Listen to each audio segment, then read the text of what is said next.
ฮอดหุ่มแท่นอครั้งหนึ่งเคยได้มาพอน้องงามแท่นอหน้า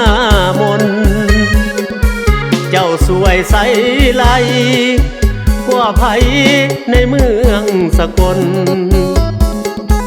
หูบ่หน้ามนมีคนหลงหักปักใจผู้สาวอำเภอ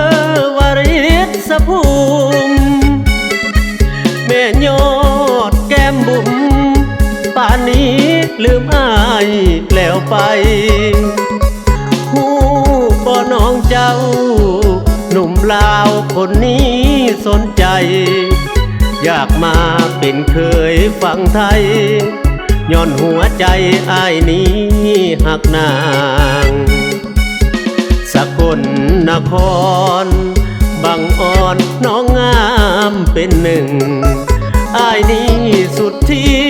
ซาบซึ้งตกตะลึงหลงไหลนำนางหูบ่หัวใจอ้ายนี้คิดฮอดบ่จางคืนวันฝันเห็นแต่นางแอวบางว่าที่แฟนอ้ายวาลิศภูมิคิดฮอดหุ่มแท้เด้ใจอ้ายสิเพน้ำเจ้าละเดคนไข้อยากมาเป็นเคยพ่อแม่เอ๋ยสิว่าจังใดสาววาริศภูมิแฟนนายถ้าเป็นไปได้อยากขอน้องแต่งงาน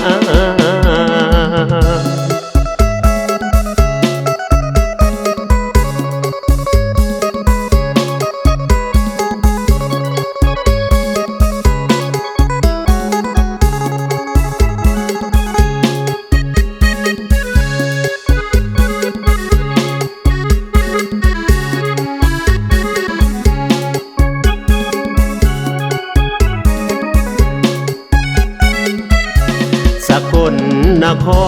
รบางอ่อนน้องงามเป็นหนึ่งอ้ายนี้สุดที่ซาบซึ้งตกตะลึงหลงไหลนำนางหูบ่หัวใจอ้ายนี้คิดฮอดบ่จางคืนวันฝันเห็นแต่นางแอวบางว่าที่แฟนอ้ายวาลิศภูมิคิดฮอดหุ่มแท้เด้ใจอ้ายสิเพน้ำเจ้าละเดคนไข้อยากมาเป็นเคยพ่อแม่เอ๋ยสิว่าจังใดสาววาริศภูมิแฟนนายถ้าเป็นไปได้อยากขอน้องแต่งงาน